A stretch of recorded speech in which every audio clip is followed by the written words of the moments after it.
Hi guys, this is Commodore Sam. I wanted to bring to you today a video about drive benchmarking.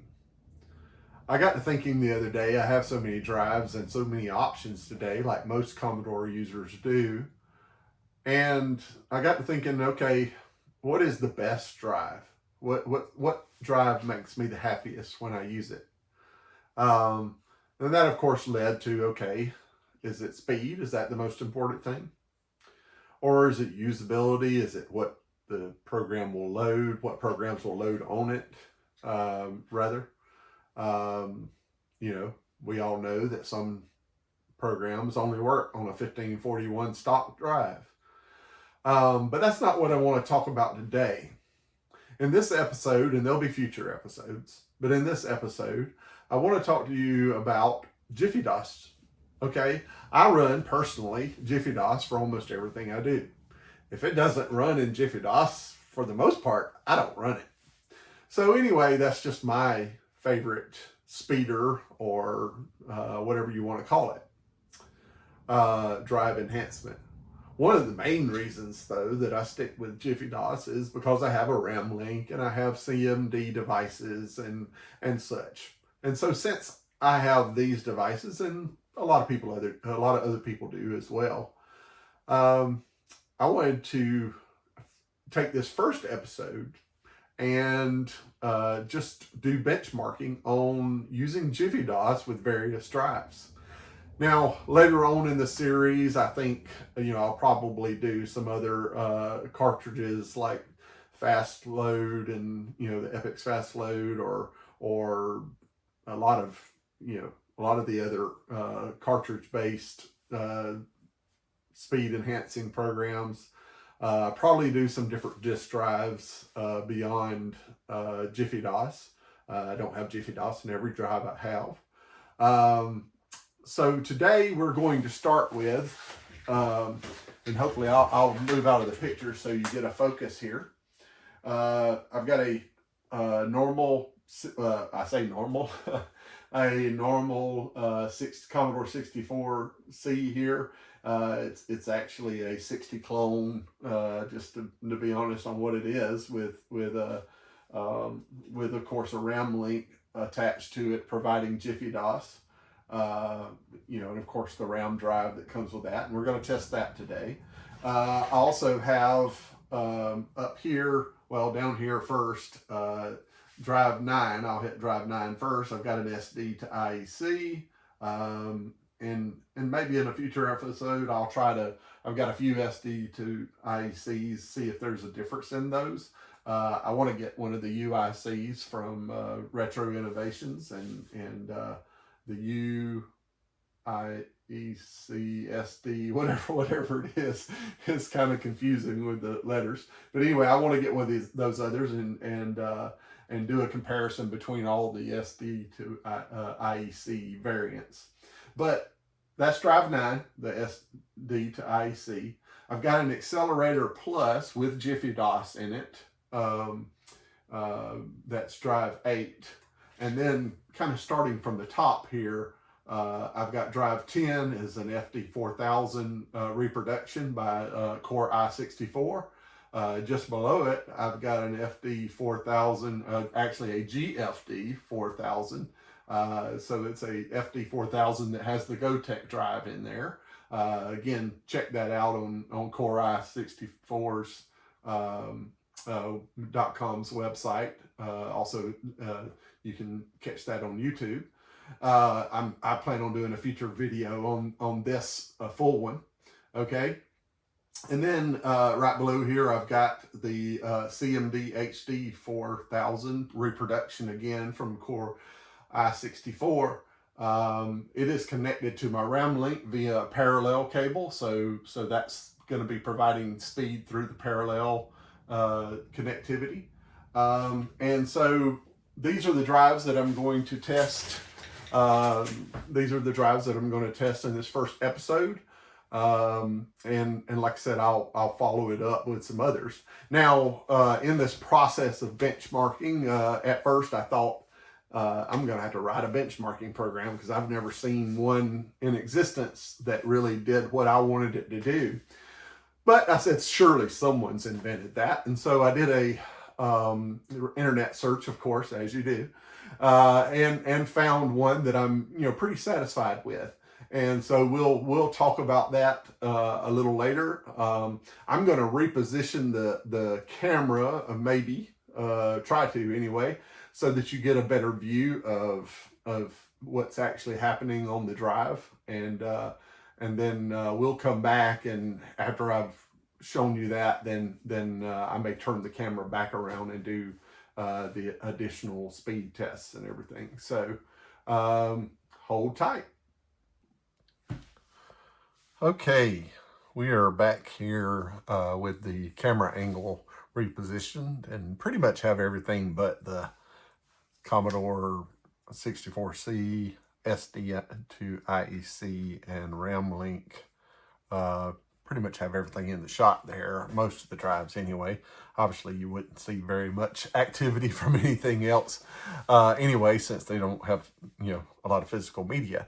Not that a lot of my stuff here has physical media. But anyway, back to what I was talking about a few minutes ago. I've got this program here that I found that I'm going to load here. And I wanted to talk a little bit about it. Again, as I said before, I did an internet search looking for a benchmarking program and found this nice utility written by Obliterator 918/straight. Anyway, if you can see the web address there, so he advertises straight on his deal there, which is awesome. So go check him out and check his website out, and I think this program is a pretty good program. Now, one thing I will mention here, if you'll about this program, CBM Disk Transfer Benchmark. The way that this program works is basically you hit F1, right, to cycle through the drive letters. It only does 8, 9, 10, and 11, but thanks to CMD with their swap buttons, we will be able to swap the drives that exist outside of Drive 8 into Drive 8. Those of you that have used CMD products know that they have almost all their devices have a swap button, and some have 2 swap buttons. So it'll swap into 8 or 9 in some cases. All right. Most of my drives are in the range, but as you may know, the straight out of the box configuration for a CMD HD drive is that it uses drive 12, the number 12, device 12. And if you've ever used a RAMLink straight out of the box, as it comes, it uses 16 by default. Now you of course can change those to where they're permanently locked into another number.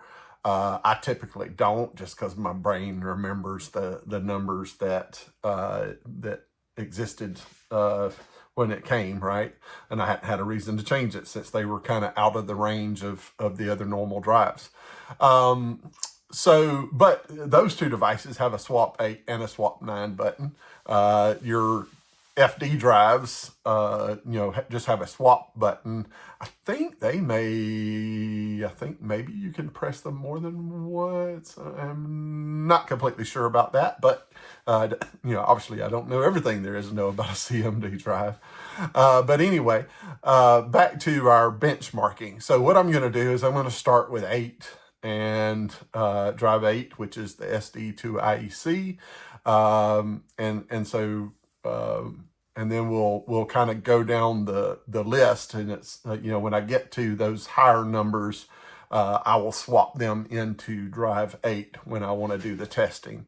So we're going to start with the actual drive letter 8 right now, which is the SD to IEC device. And so what I'm going to do is I'm going to hit F3, and when I hit F3, it writes a file out to that drive, and then brings that drive.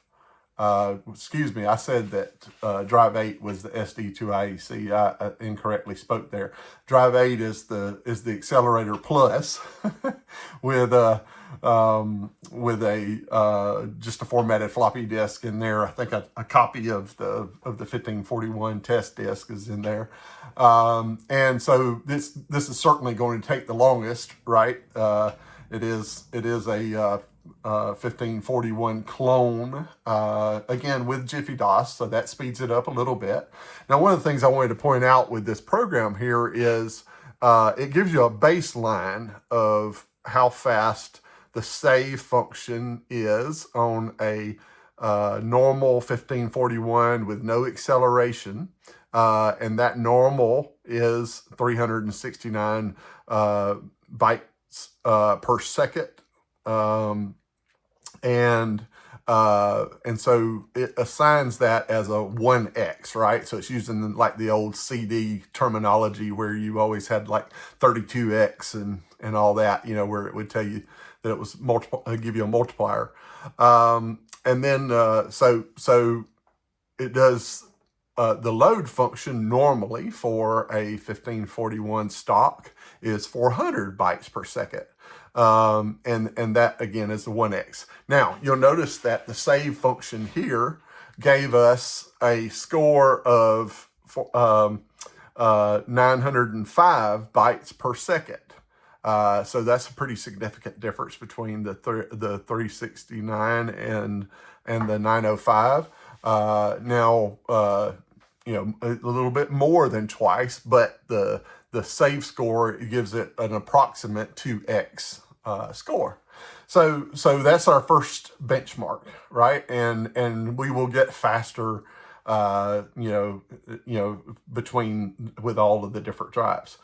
And so I'm going to hit F5 now and do the kernel load.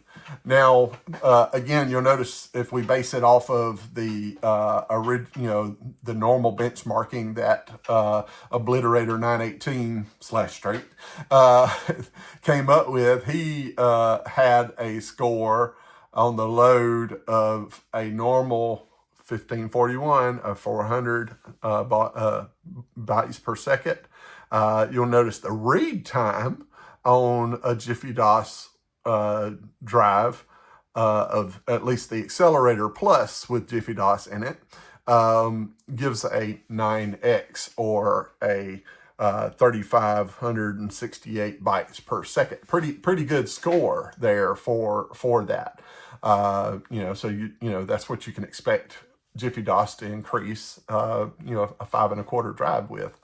And so, you know, pretty sweet, right? And by the way, these numbers I'm going to follow up at the end of the video and kind of label all of them and put them in a chart for you. And so to kind of get a reference there as well. But, you know, not that there's so many drives here that you won't remember. Okay, so let's move on to the next drive. Now this one's going to be significantly faster. So we're going to device, I hit F1 to go to device 9. And device 9 is the SD to IEC that I was speaking about earlier. And I'm going to hit F3 here, and you're going to see some major difference. So I hit F3 to write to the SD to IEC. And if you remember, our write to the actual physical drive on the accelerator was only a 2x difference. And so you see here the write to a SD to IEC is 8 times faster. But let's look at this load though. I'm gonna hit F5 now, and so now it's going to loading. Now this load is going to be much quicker. As you saw, normally the load is always faster, right? But on a stock, it's only a little bit faster. But with JiffyDOS on the disk drive, it was 8 times faster, I believe it said. I'll have to go back and look. But on an SD to IEC, you get 23 times the speed. Pretty sweet. You know, certainly SD to IEC devices are great bang for the buck. No question about that. All right, and so now moving on, we're going to go to device 10. Now, device 10 is the FD4000 disk drive, right? And I have just a double density formatted disk in there. And if you know anything about the FD4000, you know it goes all the way up to ED disks, which is extended density disks, or extra density, some people call it, but it's higher than the HD. You know, it was the last, really the last real 3.5 inch disk drives, the largest they got. You know, there was some variants beyond that, like zip disks and all that, but that was a totally different technology. Not that ED is not, but anyway, I digress. Back to the double density formatted drive that we have in here. I'm going to hit F3 and you'll see how fast this drive is. Again, this is the FD4000 with a double density disk in it. And we're going to see how fast that is.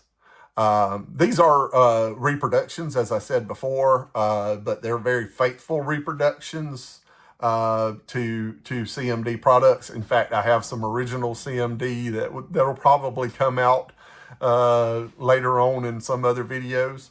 But the reproductions are, you know, Core i64 has done a great job faithfully reproducing them and giving them some tweaks, but really faithfully sticking to the CMD brand, if you will. And so anyway, so in drive 10, we've got a 5x score.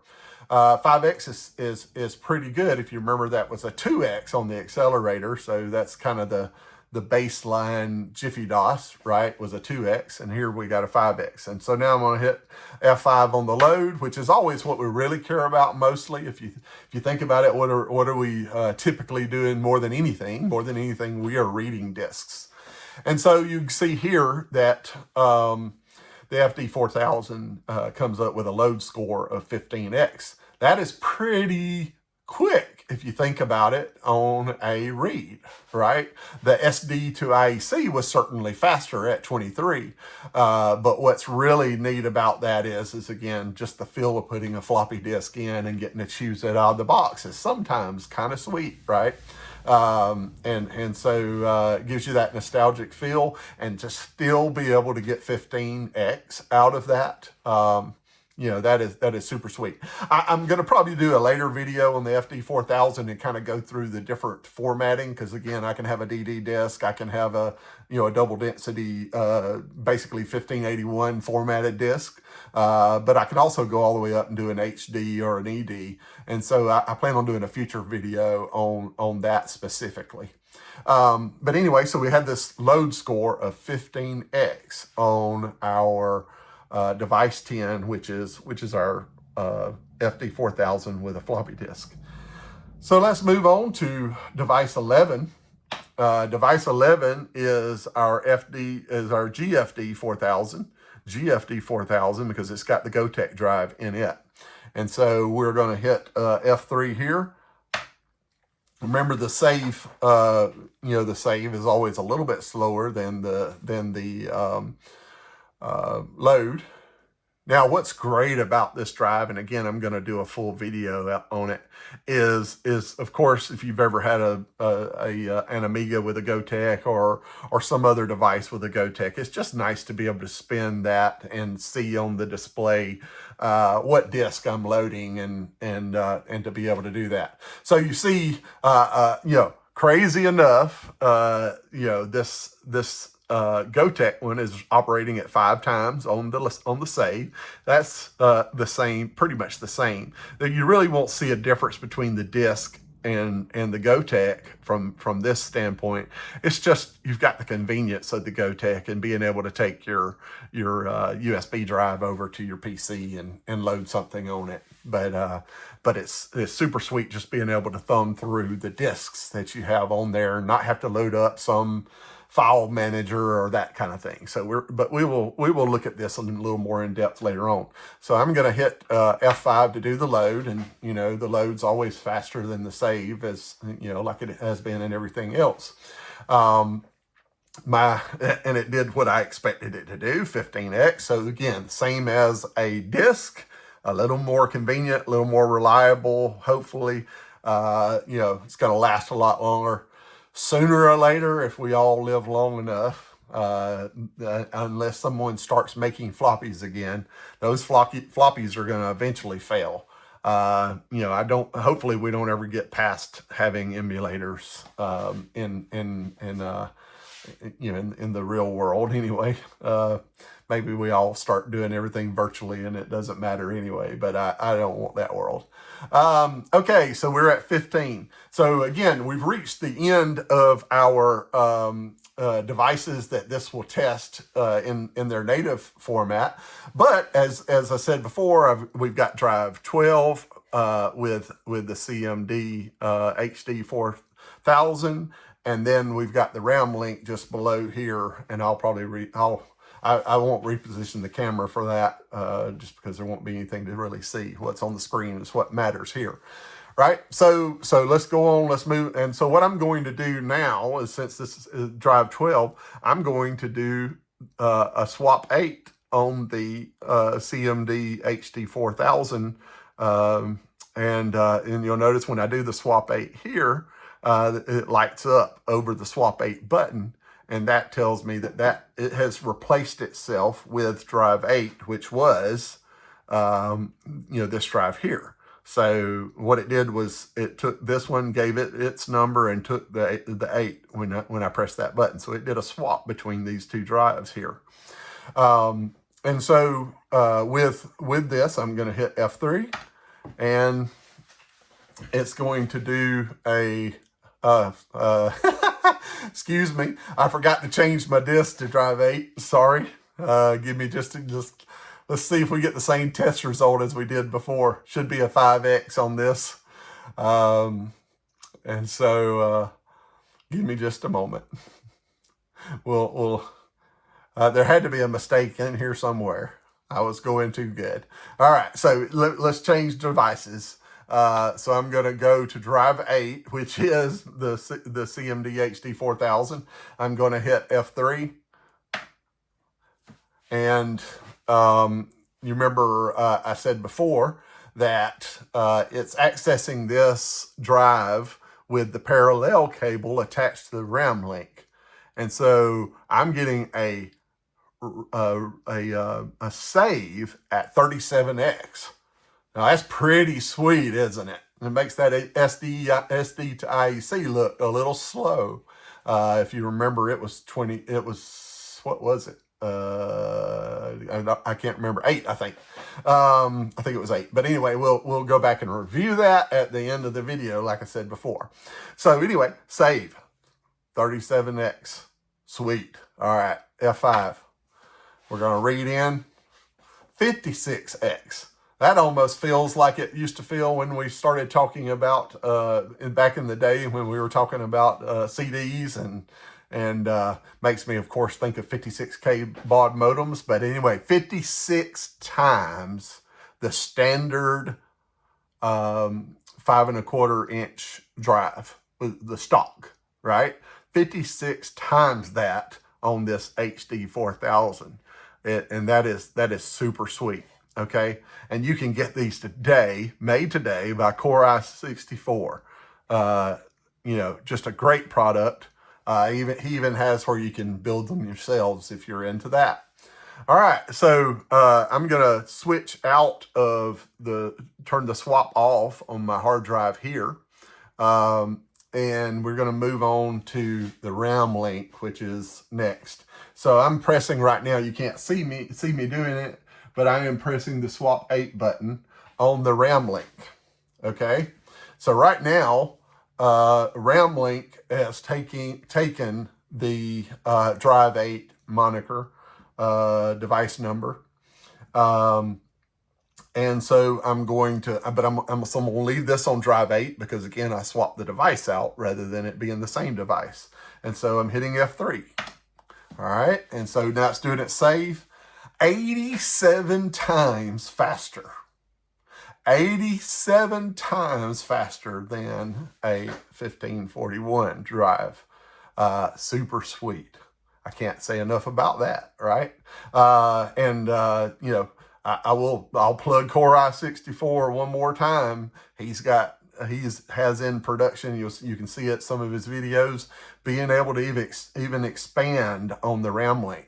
So, and make its memory even larger. Currently, if you know about RAMLinks, they have a 16 megabyte limit, you know, which is still great in the world of Commodore. But they're going to go even bigger.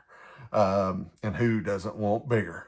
All right. We certainly have faster. So if you got faster, why not bigger? All right. So we got that score, save score. So we're going to hit F5 now and see what our load is. How about that? It went so fast you almost didn't see it happen, right? That has already loaded, and it's 1100x. That's 1100 times faster than a 1541 load. Isn't that just amazing? So when you're talking about benchmarking, when you're talking about drive speed, I don't think, you know, going to do some more tests, but I don't think we're going to beat that number right there. You know, maybe I reverse the standard and say, okay, it's, you know, start saying all that. Well, the 1541 is 1/1000th slower than than the RAMLink. So anyway, RAMLinks are cool. You know, CMD products are cool. All these CMD products were available in the 80s and would go this fast. There's nothing makes this any special today, more so than it was in the, well, I guess it was the 90s when the RAMLink came out. But anyway, it was the early 90s. So RAMLinks were cool in 1990. And they're still cool today, if you ask me. All right, guys, here are the results. As you can see here, I put all these into an Excel spreadsheet and used it to graph the results. And it's almost more than what you can actually use a graph for, because the RAMLink did so much more than the rest of the drives that it threw the whole scale off. But anyway, you'll notice RAMLink performed really well. Obviously, the hard drive performed really well, and the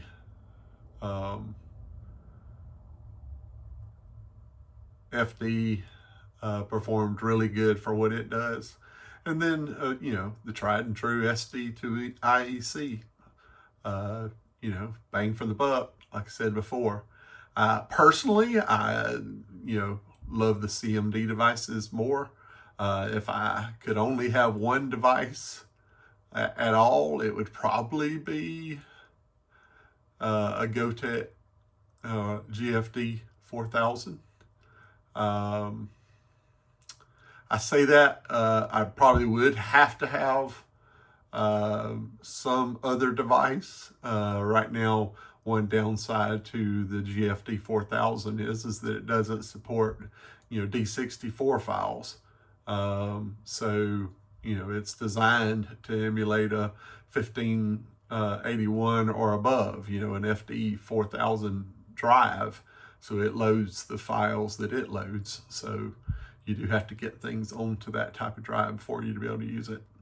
But anyway, that, you know, right now is my favorite drive, the GFD 4000. But anyway, stick around and we will do more. All right, guys, I hope you enjoyed the video. Thank you for joining. Stay tuned for some more videos. We'll be doing some more drives, different drives.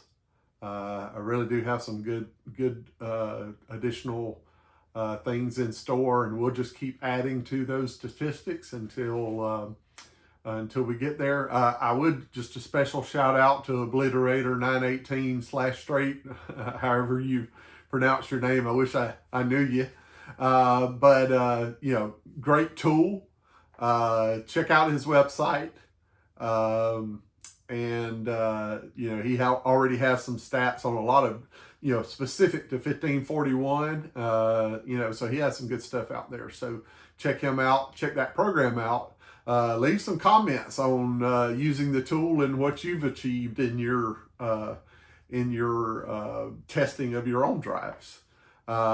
Obviously, the you know, the idea of a benchmark is that we can reliably say that we can achieve a certain degree of speed, at least within a, you know, very close margin. So give it a try. Let me know in the comments. Thank you for joining us.